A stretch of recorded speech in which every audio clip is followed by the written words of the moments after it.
Et oui, bonjour la communauté de coups critiques, c'est encore moi Pépé, et aujourd'hui nous continuons ensemble la série Le Terrier du Lapin ou Rabbit Hole. Ça fait un bout de temps, ça vaut la peine un peu de rappeler ce que c'est. Eh bien le Rabbit Hole, c'est la collection d'Arcane Asylum de jeux de rôle originaux pour les passionnés de jeux de rôle comme pour les débutants, que ce soit des jeux en solo, des jeux en format de journal, des jeux de rôle sans maître de jeu, des aventures narratives en famille, des jeux à tendance OSR, des jeux de dés, des jeux de cartes et autres. C'est une sélection de petits jeux traduits indépendants maintenant disponibles en français pour la francophonie au sens large. Et en fait, dans ce contexte-là, j'ai la chance de travailler avec Arcane sur plusieurs petits projets en lien avec le Rabbit Hole. Et parmi ces différentes initiatives, il y a la promotion de ces livres-là via ma série de vidéos qui porte sur cette première fournée en fait du Rabbit Hole, parce que là je suis un peu en retard. Il y a la deuxième qui a commencé, la deuxième série d'ouvrages qui est sortie, dont ce fameux La Couronne de sel, je pense, disponible pour Morborg, et il me reste encore 2 vidéos à publier sur en fait sur les livres de la première sortie. La dernière fois j'ai parlé, je pense, il me semble que c'était de Job, je crois, le dernier livre que j'ai abordé durant... oui, c'était The Job. Je viens d'aller voir The Job, qui était un ouvrage assez classique dans sa mise en place, du moins dans son format, c'est-à-dire un meneur avec des joueurs et des joueuses. Un jeu que j'aime beaucoup, beaucoup, beaucoup. Mais là, on tombe dans absolument autre chose. On revient un peu aux sources. Les premiers jeux que j'avais abordés portant en fait sur le Rabbit Hole, c'était des jeux qui étaient plus solo, des jeux un peu plus expérimentaux, des jeux qui allaient tester des choses, aller un peu plus en dehors des sentiers battus et en dehors de ma zone de confort. Et c'est encore le cas aujourd'hui, mais malgré tout, j'ai pris le temps de lire, j'ai pris le temps de décortiquer, d'analyser, de voir ce qu'il en ressort de ce produit. Et ainsi, je vous parle d'un jeu qui est sorti à la base en 2023 en anglais sous le nom de My Mother's Kitchen, mais qui est sorti en français sous le nom de La cuisine de ma mère chez justement Arcane Asylum en 2025, en novembre je crois. Il s'agit du 5e ouvrage de la collection consacrée aux jeux indépendants, le Rabbit Hole, comme je l'ai mentionné. À la base, le jeu est écrit par Sarah Detrick. C'est un jeu en format un journal en solitaire qui parle de cuisine beaucoup plus de mémoire et de transmission familiale. On incarne en fait l'esprit de la personne ayant rédigé le premier livre de recettes de sa famille, mais il y a un petit problème, c'est que le fantôme en soi, il ne se souvient plus vraiment de son identité. Son âme là, demeure prisonnière de l'ouvrage qui traverse les générations et continue à être ouvert par ses descendants. Vous savez, ces fameux, j'en ai un, là, ma mère en a un livre de même, là, une espèce de vieux livre un peu jauni avec des pages qui décollent, puis dedans c'est écrit en espèce de petite patte de mouche, là, vraiment minuscule, quasiment en écriture cursive, là, des éléments en lien avec différentes recettes de cuisine. Là. On en a un chez nous, je sais exactement de quoi parle ce livre-là. Chaque fois qu'une recette est préparée, le fantôme observe en fait les personnes réunies dans la cuisine, tente d'influencer leur existence et récupère une partie de ses propres souvenirs. Et son objectif est de comprendre pourquoi il demeure attaché au livre de recettes et en fait retrouver ce qui va lui permettre enfin de partir, de lâcher prise. Et pour jouer, vous allez ainsi avoir besoin d'un jeu de tarot, chose que c'est pas tout le monde qui a ça chez eux, j'en ai pas chez nous, séparé entre les arcanes majeures et les arcanes mineures, un dé à 12 faces, de quoi écrire, ainsi que des cartes, en fait, recettes qui sont fournies dans l'ouvrage. Il est aussi suggéré également d'avoir une paire de ciseaux, du ruban adhésif et des petits post-it, ou du moins des petits papiers sur lesquels vous allez pouvoir manipuler physiquement les recettes, prendre des notes et tout le nécessaire. La création commence par quelques questions sur le livre et son auteur. Donc vraiment, la mort du fantôme, son époque, les personnes qui ont compté pour lui et les rares souvenirs qui lui restent. Qu'est-ce qui vous reste comme souvenir? Et il faut ensuite choisir 5 plats qui vont en fait accompagner les différentes générations. Le déroulement repose principalement sur le tarot. Les arcanes majeures vont représenter les personnages qui se retrouvent dans la cuisine. Chaque carte propose une situation au présent, puis une question tournée vers le passé, du fantôme en soi. Là. Le fou, par exemple, peut représenter un enfant qui apprend à cuisiner, tandis que, la force peut faire apparaître une personne qui utilise en fait la cuisine pour traverser une forme de deuil, en quelque sorte. On sort ça comme ça. Et cette construction-là, en fait, développe simultanément 2 histoires. Celle de la famille, qui continue de vivre son quotidien, et celle du fantôme qui tente de se rappeler ce qu'il était. C'est pour ça qu'il y a 2, en fait, une question tournée vers le passé et une mise en situation du présent. Les descendants sont pas uniquement, sont pas juste dans le décor. Leur expérience deviennent, en quelque sorte, une forme de reflet, on peut dire ça comme ça, parfois heureux, parfois triste de la vie oubliée du fantôme. Et les arcanes mineures, de leur côté, en fait, représentent plutôt les pouvoirs du fantôme. Donc, que ce soit tourner les pages d'un livre, faire couler de l'encre, modifier la température, déplacer un objet ou apparaître brièvement pour comme un tel un spectre, ce qui permet d'influencer ce qui se produit dans la cuisine. Les arcanes mineures possèdent également une valeur numérique, donc de 1 à 10. Pour terminer une recette, il faut accumuler suffisamment de points en utilisant jusqu'à 3 pouvoirs, mais ces pouvoirs-là, en fait, sont activés via un jet de dés. Donc, les cartes les plus puissantes, celles qui valent vraiment beaucoup de points, sont un peu plus difficiles à valider. Donc, d'un côté, les arcanes majeures, qui représentent les personnages, qui sont présents dans la cuisine, qui fournissent des questions plus narratives, les arcanes mineures, qui représentent les pouvoirs du fantôme, et aussi des figures mineures, donc le valet, cavalier, dame et roi, qui vont accorder des bonus, mais qui ne rapportent pas directement de points. Et le but est d'utiliser jusqu'à 3 arcanes mineures, comme je viens de le dire, pour atteindre la valeur du plat que vous souhaitez compléter. Et c'est vraiment particulier parce que ça, c'est une dimension tactique assez, je dirais presque inhabituelle. Du moins, j'ai pas lu tonnes et tonnes jeux en format de journaux, en format de journal. Mais j'ai pas l'impression non plus que ce sont des jeux qui sont tant orientés vers on va dire la tactique et le calcul de points. Donc je trouve ça quand même intéressant à ce niveau-là parce qu'on se contente pas de tirer une carte et d'en interpréter le résultat. Là, c'est loin de ça. Il faut choisir les pouvoirs qu'on souhaite vraiment risquer, tenir compte des bonus associés aux différentes recettes et décider si on préfère jouer prudemment ou si on va tenter une carte plus difficile mais qui va rapporter plus de points. C'est assez simple, mais ça crée quand même une forme d'incertitude. Là, le fantôme ne contrôle pas absolument tout ce qu'il laisse derrière lui. Il peut tenter de se rapprocher de ses membres de sa famille, mais provoquer une dispute parce qu'il apparaît et ça effraie des gens. Il peut vouloir, dans le fond, prodiguer un conseil, mais ça ne réussit pas vraiment dans le fond, ce n'est pas bien interprété. Ce n'est pas bien interprété de la part des gens qui sont présents dans la cuisine. C'est intéressant parce que cette mécanique-là apporte une forme de dimension tactique que, personnellement, on s'entend, j'ai pas lu des centaines et des centaines de jeux de solo en format de journal, mais j'ai pas l'impression que c'est des jeux qui sont si tournés vers, on va dire, la stratégie et le tactique. Et je trouve ça quand même intéressant que ça soit amené de cette manière-là dans un jeu qui est quand même assez passif, ou du moins, on s'entend, qui est assez pacifique. On n'est pas dans du combat, c'est pas genre une mission d'infiltration, on n'est rien de ça. On est un fantôme qui essaie de se souvenir de son passé, mais il y a quand même une stratégie qui vient un peu influencer sur la partie. Il faut bien penser, bien réfléchir.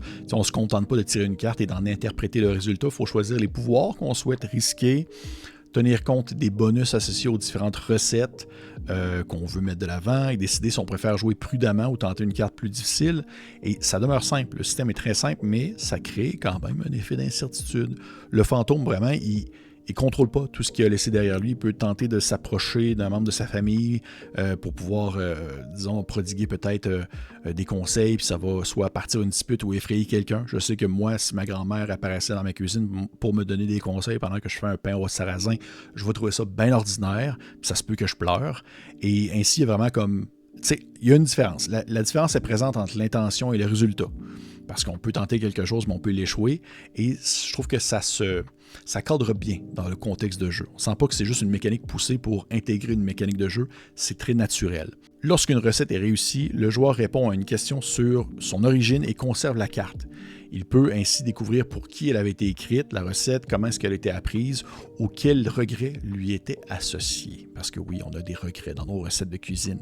Et lorsque la recette échoue, le joueur répond tout de même à la question, mais doit déchirer la carte. Et là, c'est pour ça que c'est important d'avoir des petits post-it ou des petits papiers sur lesquels écrire, parce que vous allez en déchirer les recettes, là, je vous le dis. Mais de bonnes chances, vous allez en déchirer au moins une ou deux. Et ça... J'aime ça. J'aime ça parce que d'un côté, ça me fait penser un peu à des jeux de société Legacy. Je ne sais pas si vous avez déjà joué à ça quand c'était bien à la mode, là, des jeux qui évoluent au fil du temps, puis on doit justement manipuler des choses physiquement, détruire des composants du jeu pour pouvoir montrer que le jeu évolue. C'est un peu cette idée-là, l'idée d'avoir vraiment quelque chose de physique qu'on maîtrise et qu'on doit détruire. Ça a une symbolique quand même assez forte. Tu sais, la recette, elle a existé, on vient d'en imaginer l'histoire, mais elle ne va pas atteindre les générations suivantes. Et ainsi, il faut vraiment prendre le temps de détruire un matériel de jeu qui disparaît réellement. C'est physique, c'est concret. Mais, à la base, cette idée-là aurait pu devenir un procédé, disons, émotionnel un peu facile. Je trouve que malgré tout, contrairement à un jeu Legacy, on peut tenter de recommencer après une défaite. Donc oui, la recette a été détruite, mais elle peut quand même avoir été recopiée par un descendant avant la disparition du livre. Elle devient alors un point de départ pour une nouvelle partie. Donc vous pourriez par exemple débuter une nouvelle partie avec une recette qui a disparu lors de la partie précédente, admettons. Et le jeu possède vraiment comme en soi une conclusion, parce que oui, éventuellement ça va arrêter. Là. Après 3 recettes réussies, dès que vous avez réussi 3 recettes, eh bien le fantôme retrouve son passé, il comprend qui il était, il sait qu'est-ce qu'il voulait accomplir dans la vie pour pouvoir trouver le repos. Ça peut être de réparer une erreur, ça peut être de présenter des excuses, de partager son amour, de construire une famille qu'il n'a jamais eue. Et ainsi, le joueur revient alors sur ce qu'il a écrit et détermine comment les générations suivantes ont permis à cet esprit de trouver le repos. Comment est-ce que le futur peut ainsi permettre au passé de se reposer. Et à l'inverse, après 3 échecs, le livre est détruit et le fantôme hante sa famille pour toujours. Non, c'est pas vrai, ce bout-là, c'est pas vrai. Le fantôme disparaît, en fait, avant d'avoir atteint son objectif. C'est une possibilité, ça peut arriver, qui donne du poids en soi aux décisions mécaniques. Il y a des prises de choix qui doivent être faites au courant de la partie, parce que si vous échouez bien, vous pouvez vraiment perdre la partie. Et c'est aussi intéressant, beaucoup de jeux solo vont juste avoir une conclusion, ou du moins avoir un flow en continu. J'aime ça qu'il y ait quand même l'intention d'avoir un début, une fin, et qu'on peut quand même recommencer en reprenant en considération des échecs passés, donc la fameuse recette qui aurait disparu, par exemple. Et oui, il y a du hasard, on s'entend, il y a du hasard dans le contexte de devoir lancer des dés, savoir si on réussit en soi le pouvoir qu'on voulait mettre en scène, est-ce qu'on a réussi ou est-ce qu'on échoue la recette. On peut comprendre que certaines personnes pourraient trouver ça étrange de voir leur conclusion déterminée aussi fortement par le hasard, dans le sens que la finalité d'une partie est négative par rapport à ce qu'on souhaitait avoir, mais personnellement, je trouve que ça fait partie du jeu. Et même si ça finit mal, l'histoire qu'on a construite peut être intéressante. Moi, je ne vois pas ça comme un défaut, bien que je peux comprendre pourquoi quelqu'un, ça pourrait peut-être le déranger. C'est intéressant de mentionner que la cuisine occupe une place quand même assez ambiguë, alors que elle est représentée comme un lieu symbolique. C'est là que les membres de la famille se retrouvent, c'est là qu'ils vont se disputer, qu'ils vont prendre soin les uns des autres, mais on s'entend qu'on s'intéresse peu à la cuisine comme activité concrète. C'est vraiment plus, oui, les recettes sont représentées par des catégories générales comme le pain, la soupe, le riz, la viande ou le gâteau. Ça possède un thème, une difficulté, mais il n'y a pas d'ingrédients ni de méthode de préparation. Je comprends pourquoi, on s'entend, c'est pas un livre de recettes, c'est un jeu, quoique ça aurait pu être cool, par exemple, de fusionner les deux. L'ouvrage invite le joueur à les renommer, à changer l'origine des recettes, l'origine de son fantôme aussi également. Vraiment, on a l'entière responsabilité d'apporter les odeurs, les textures, les techniques, les particularités culturelles si besoin est. En conclusion, La cuisine de ma mère, ça reste une proposition assez courte, singulière, qui a des règles qui sont utiles au-delà de l'amorce narrative. Dans le sens que oui, il y a plusieurs jeux solo qui vont avoir des règles d'aléatoire, qui vont gérer que ce soit via des cartes, que ce soit des dés, qui sont utilisés dans le contexte de la mise en place de la partie. Mais je trouve ça intéressant que ce jeu-là va quand même utiliser, puis c'est pas le seul, on s'entend, là, je mets ça au clair, je sais que c'est pas le seul, mais que dans ce contexte-ci qui est très passif, c'est très doux, c'est pas du tout dans l'agressivité, le combat. J'avais parlé d'un autre jeu solo où est-ce que c'est très Dark Souls-esque, où est-ce qu'on va se battre puis tenter de monter un gros cadavre de dieu mort. Là, on est très loin de ça, là, on est vraiment très loin de ça. C'est un jeu solo aussi, mais là, c'est un jeu solo en format de journaux qui a une mécanique qui vient quand même, qui peut quand même influencer la conclusion de la partie, parce que la partie éventuellement va se terminer, et elle peut se terminer pas de la façon qu'on le souhaite, et en même temps c'est correct. C'est correct parce que je trouve que ça fait partie du jeu. Ça fait partie du jeu de se dire qu'on tentait quelque chose et malheureusement, nos prises de risques n'ont pas été profitables pour nous. On dirait qu'on est tout un peu sujet à ça, autant dans la vie que dans la mort. Dans le contexte du fantôme, ce dernier peut disparaître et ne pas se rappeler qui il est. Mais en même temps, il demeure que, malgré tout, il y a la possibilité de reprendre une recette qui a été échouée par le passé dans une nouvelle partie. Et en quelque sorte, ça permet de se rendre compte que une recette de cuisine, c'est prolonger un geste. On tente quelque chose, même si on ne se souvient plus exactement de la personne qui l'accomplissait avant nous. On tente quelque chose, on a des détails, on a des notes qui ont été prises, on a une idée de comment le faire et on va essayer de la réussir. Et peut-être que cette fois-ci, ce sera la bonne. Si la dernière fois, ce n'était pas en fait la partie réussie, la prochaine, via l'utilisation d'une recette que nous avons échoué par le passé, peut-être que la prochaine partie sera celle qui permettra à un autre fantôme de trouver le repos éternel. Donc oui, ça ressemble un peu à ça.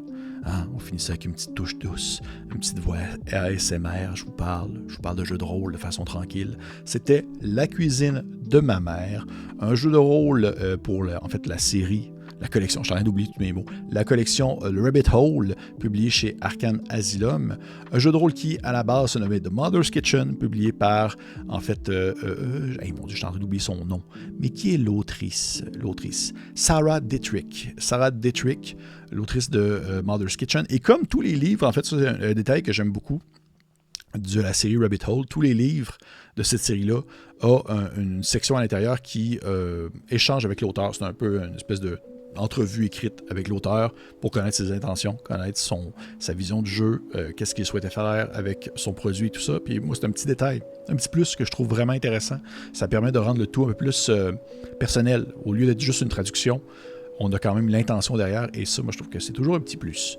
Donc, hey, ça ressemble à ça. Je serais curieux d'avoir vos avis, vos conseils, vos suggestions. Qu'est-ce que vous en avez pensé? Est-ce que vous l'avez essayé, La cuisine de ma mère? Est-ce que vous avez essayé d'autres jeux du Rabbit Hole qui sont sortis par le passé? Est-ce que c'est une fournée qui vous intéresse? Dites-moi tout dans les commentaires. Ça me fait plaisir de vous lire, de vous répondre. Si bien sûr ce n'est pas fait, je vous encourage de liker, commenter, partager. Laissez un petit pouce vers le haut. Et pour les autres, on se dit à la prochaine.